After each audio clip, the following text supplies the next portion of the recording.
From Boston, Crockett's Victory Gardens.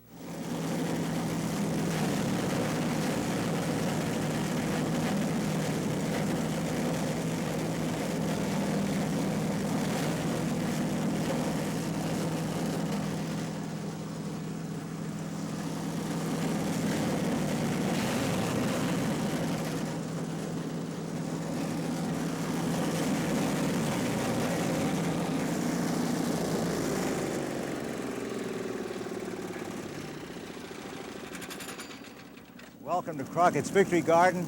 I'm Jim Crockett, and today I've been using a shredding machine, tearing up some old corn stalks. I want you to see what this stuff looks like after it's been through the shredder. Pretty nice condition. Rather coarse, you might say, but not anywhere near as coarse as those corn stalks were to begin with. And of course, even those pieces which aren't broken up finely have been badly bruised. And you know what happens to any vegetation that gets bruised? It begins to decay right away. And what we're going to do is to add some 10-10-10 fertilizer to this compost going in to make compost. And we'll add little soil layers on top of it. In a very, very short time, in a matter of weeks, this will be practically unrecognizable. I want to say that a compost, or a shredder such as this to make compost, is a sort of a major investment in gardening, but of course it's a very long-term investment. Something like this will work with you for many years, and if you don't want to buy one, you can always rent one, and use it for a Saturday afternoon and get all of your corn stalks and leaves shredded and put into your compost pile. Well, now today we're going to have a garden tour, something that you haven't seen for a while. And we have some very special visitors in our garden. They're not people, they're container-grown plants from the Bristol County Agricultural School in Segregansett, Massachusetts. And then we're going in the greenhouse and plant some freesias, which will blossom for us next November. And then we'll pot up some poinsettia cuttings. We'll have them for Christmas time. Well, let's start off on a little garden tour today, and we'll look at some tomatoes. I'd like you to see the difference between some in cages and some that are growing on stakes. Now, this first variety is the one called Better Boy, and you can see the great amount of fruit in there. A very, very fine tomato. One of the lovely things that I find on this kind of fruit is that the fruit itself is without blemish. You look at the top of a fruit like this, that there isn't a crack, there's no blossom end rot on it. I think this is because what we have done here is to add a lot of mulch, a lot of lime to the soil. Next one is Big Girl, a new variety to me this year, and isn't that a beautiful harvest? Just great. Now next to it we have an old-timer called Beefmaster. And I want to pick one of these fruit just to show you what is typical of Beefmaster. First, the fruit itself is deeply lined, as you can see here. It's almost always sort of doubled, and then it has this strange formation. Now, this kind of fruit is nonetheless very large, and I like the flavor very much. It's a mild fruit. This is called Beefmaster. Now, next to Beefmaster, in a cage we have them on stakes. A good fruit. Then next to that we have the Big Girl on stakes. Still good fruit. I should say that as far as growing them on stakes is concerned, in cages is concerned, is that you must stake those cages. Now, we used 2 stakes. I would advise you use 4. If you have a storm such as we had a few weeks ago, it will topple them over. Next, we want to look at some peppers. A variety here known as Earliest Red Sweet.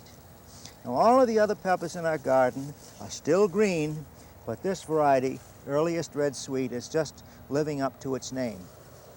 We've had good luck with our peppers, and I want to tell you why I think so.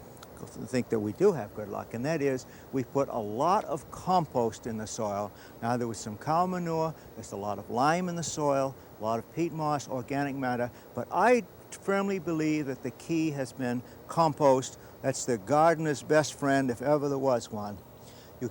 I get questions saying, Why don't my peppers bear fruit? Well, I want you to see now these young fruit and blossoms still coming on them. Now, there was a time back here about 3 weeks ago, we had a very hot spell.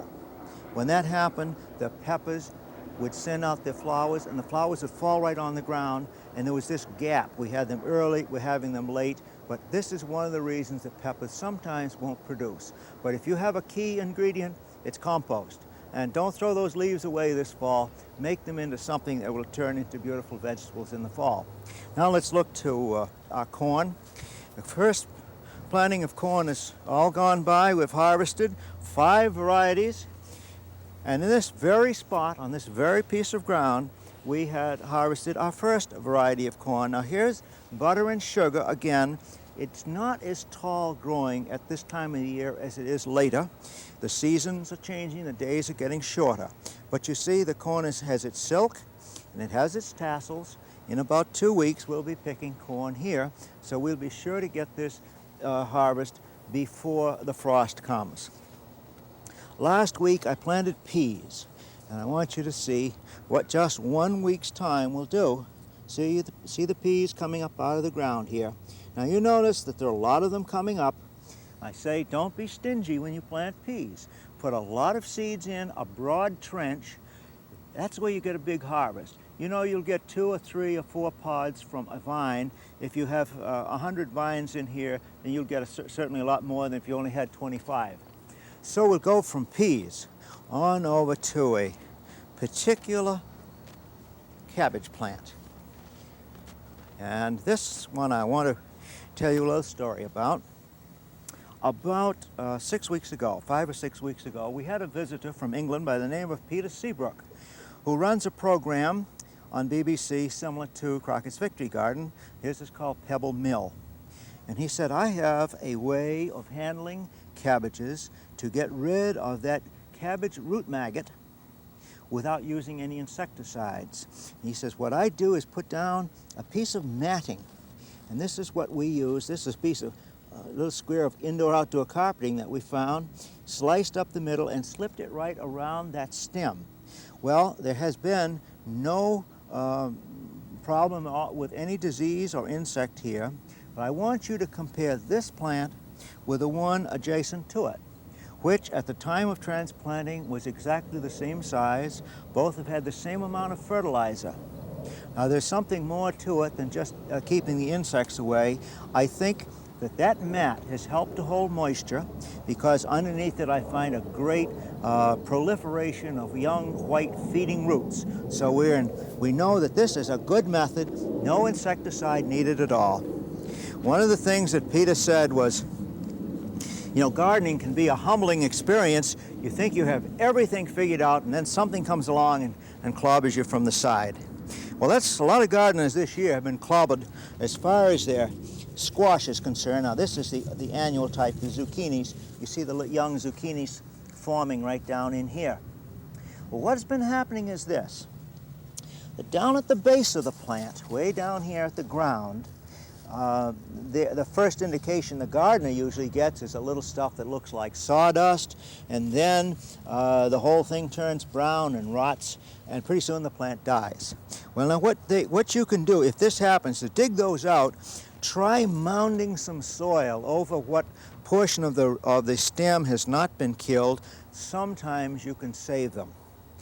This is caused by the squash vine borer. Just in some instances, it will kill 80% of the plants or even more in a garden if you don't control it. Now the way to control it, and this is what we have done this year, is to use this non-toxic insecticide called rotenone. And rotenone kills them, no problem. You can eat the squash immediately afterwards. Now we have several varieties in here. I'm going to pick one called Golden Girl. This is the size. This is the size when you still have that little seed pod stem on the end of it.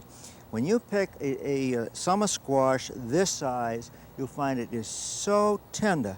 You don't need to let them get as big as baseball bats. These are the good ones.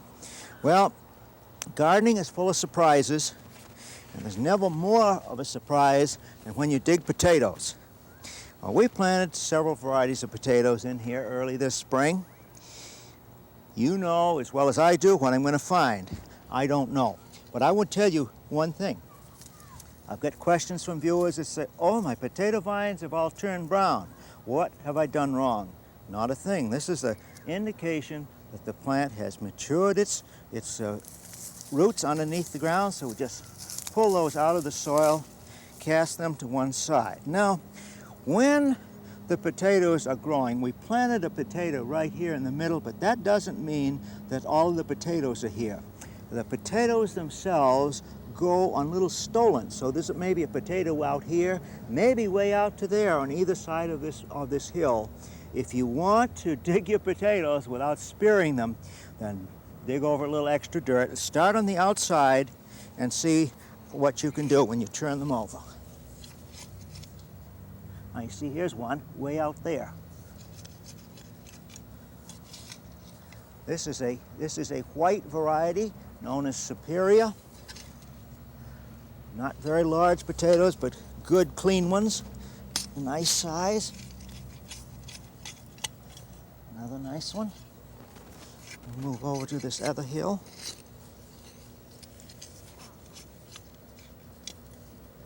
That's what I like to see in potatoes.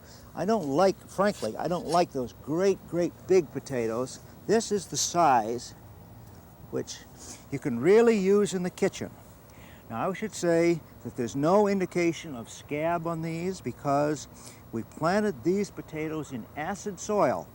And this is what you get, just as clean as can be. Let them lie on the soil like that for 2 or 3 hours, then get them in under cover, because if they leave them in the light, they turn green, and green-skinned potatoes will make you sick. I want to talk now about collards, a vegetable which relatively few people in the north grow at all. A leafy vegetable which is not picked as a plant. Instead, the young leaves, such as this, are picked and make a very high vitamin, tasty green vegetable.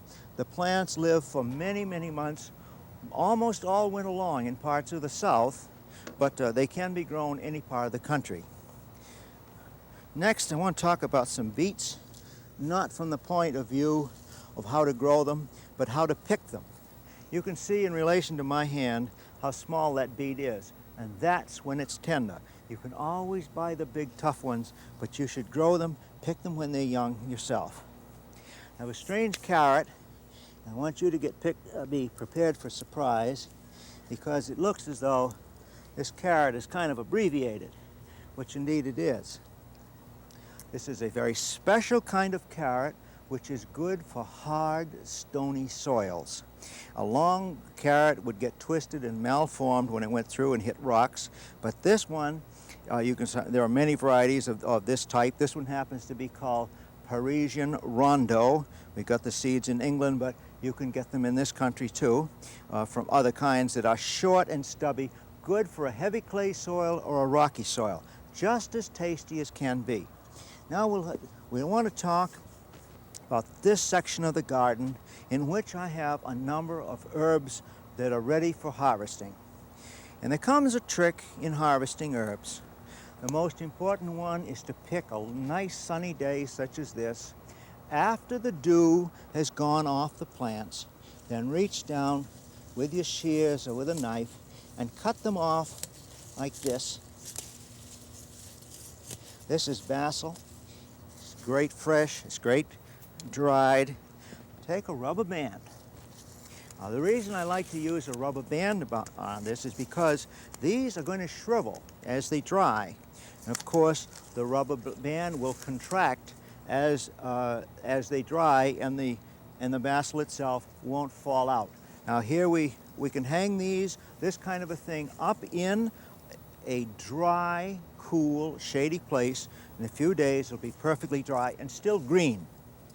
Well, I said we had some visitors in the garden, and so we do. These plants were part of an experimental project by two gentlemen, one named Pardon Cornell and the other was fill rinds. And in this experiment, they tried to grow vegetables in containers in a soilless soil. That is, one of these artificial soil mixtures, mostly vermiculite and peat moss. Well, as you can see, they did a beautiful job.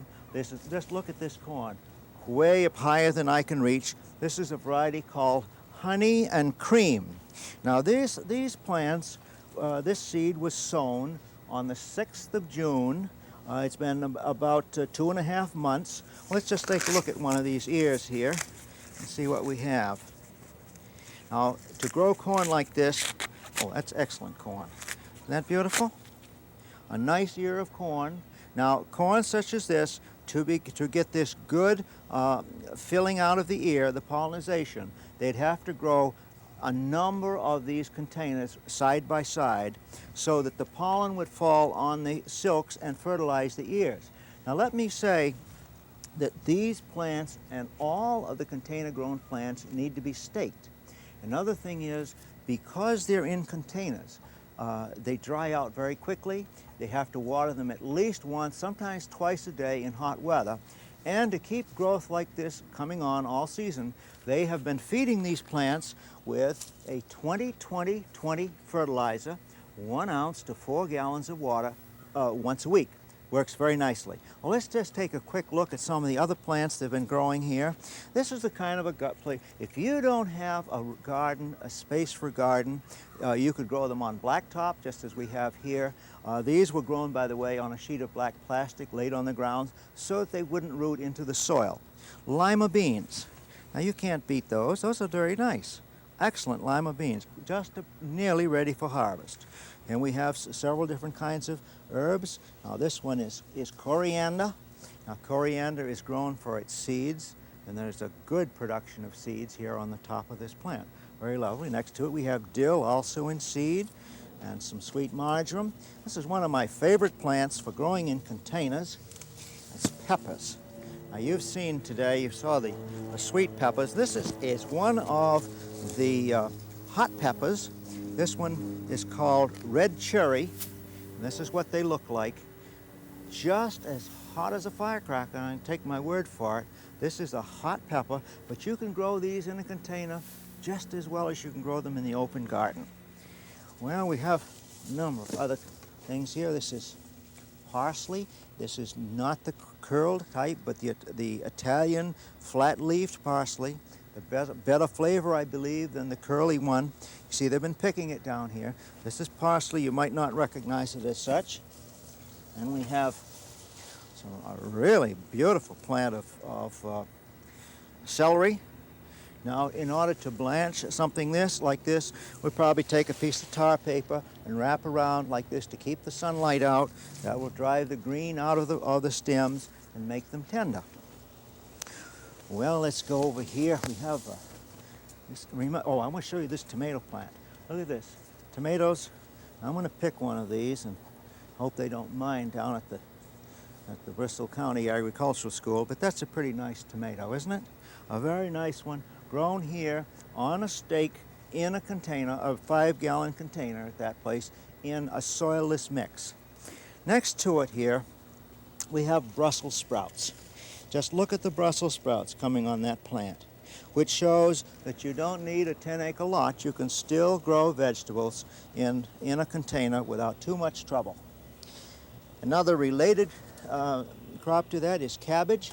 Nice head of cabbage. Notice the stakes on it to hold the thing up so that it won't flop over. It could very easily do. Then in here we have some cauliflower. A very nice head of cauliflower coming along. This has not been blanched, and I noticed quite a bit of insect damage. Apparently they're not using any insecticides on it, but the vegetable itself looks very satisfactory. We have, here are the number of things I should show you. Here is kale.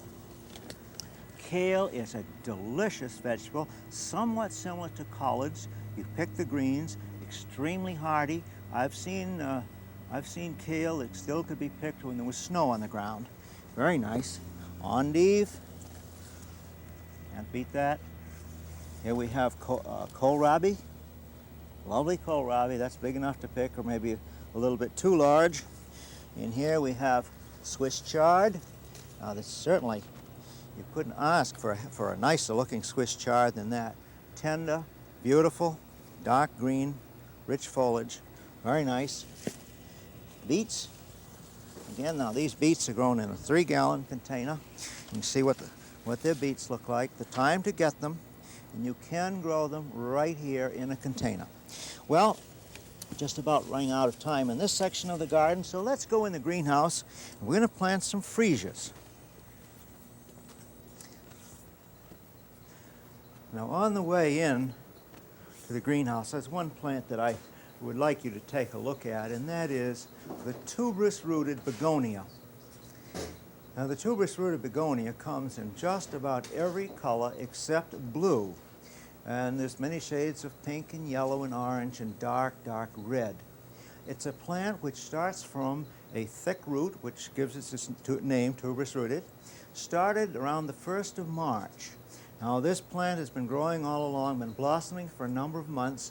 It needs shade, a great deal of moisture, and a little feeding with a liquid fertilizer now and then. I think you'd be very pleased with a tuberous-rooted begonia.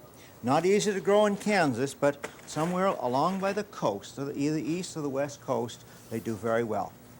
Now we come to freesias. The first thing I wanted to show you is a picture of the freesia so you'll know what they look like. They come in, as you see, in many, many colors. They're South African corm, and they blossom in our winter months. Now, the individual flowers will last, a couple of weeks or so you have to keep planting, making successive plantings of them. Now, you know, we sometimes call this thing a bulb. Actually, it isn't. It's a corm. It's really similar in structure to a gladiolus corm. You plant it with a pointed end up, and all we have to do here is, I'm going to put a little soilless mix in like that. We'll plant these. I'm going to set a few of these on top on a container such as that. That's a 6-inch container. We'll probably put 7 or 8 of those in there. Well, that should be sufficient. There are 7 little corms in that one. Push, you see this little, oh, that's not a good one. Yes, it is. All right, there it is. Push them down so that the tips are about 1 inch beneath the soil. Just like that. Now, these do not go into a dark place. Instead, they go into a good sunny place. They can't stand freezing, but they will blossom for you in the wintertime. Very nice, a good sunny windowsill. Well, now we talked about poinsettias. Remember, about a month ago, I took a poinsettia plant like that, cut off some of the stems, and we've rooted them. Here are some that we've potted up. And here's one that I'm going to pot up for you now. I'm going to show what the root system is beginning to look like. All right, now there we have a fine little root system started on this plant.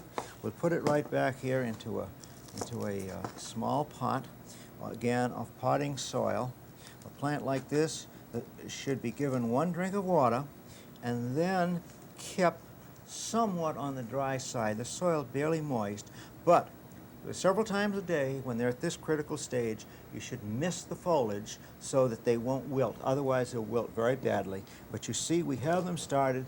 Later this fall, we'll say maybe take 3 of these together, plant them all in a larger pot, so we'll have a great big plant in the fall. Well, we're going to keep you abreast of what to do with your poinsettias to get them to blossom for you at Christmas time. But now let's see if we can get to a few questions. This first one is from Caledonia, New York. Which onion should be planted to end up with cocktail size or pickling onions? Well, it's really not the variety, but the method of culture. Next spring, plant a bed of onions, maybe not just a narrow row, but maybe a row as wide as you want, 1 foot wide. Sow the seeds very thickly and don't thin the plants. They will crowd one another, compete with one another, and all of them will grow. The biggest will get pickling size. That's, by the way, the way that onion sets are grown. They're grown close together. One from Winnipeg, Manitoba. I've tried everywhere in Winnipeg to buy the seeds of Bristol Fairy baby's breath, do you know where I can get them? No one knows how to get them because you can't get Bristol Fairy except by grafting. Now, this is what the baby's breath blossom looks like. I have it in here with a few gaillardias, which is another plant from the perennial garden. Now, this double form, stems of this are grafted in very early spring or in the winter in a greenhouse onto the root of the common baby's breath, and that's where the double one comes from. You're going to have to buy a plant. That's the only way that you'll get one. A letter from Cleveland wants to know, I have a very old Queen Anne cherry tree. Every spring it is loaded with blossoms, but they all fall off within a month and I get no fruit. What should I do? Buy and plant another variety of sweet cherry, such as Bing or Black Tartarian. They won't cross with a sour cherry, but you need another sweet cherry variety, and I'm sure that you'll get fruit on your plant, on your tree. This gentleman likes to know, why has my rhubarb become small and thin in size? Has it become root bound? Should I move the entire bed to a new location? What time of year should be moved? Is this the answer? Now, we're going to get to rhubarb in October. I will actually divide some and plant some at that time. That's when the plant is dormant, and that's when we'll do the job. From Cicero, Illinois, for the last 3 years, I've had blossom end rot on my tomatoes. Can you please tell me the cause and cure of such a condition? Well, the cause is not enough calcium in the soil and a fluctuating moisture content in the soil. So mulch your bed and lime it. Now, I'm sure the reason we haven't had one indication of blossom end rot this year is we put a lot of lime on our soil. Well, that's all we have time for this week, but next week we're going to be leaving the Victory Garden to build a new lawn in a suburb. Now, if you have been planning to plant a new lawn this year, this is the #1 time to do it. I'm Jim Crockett in Crockett's Victory Garden. I hope you enjoy the program every week.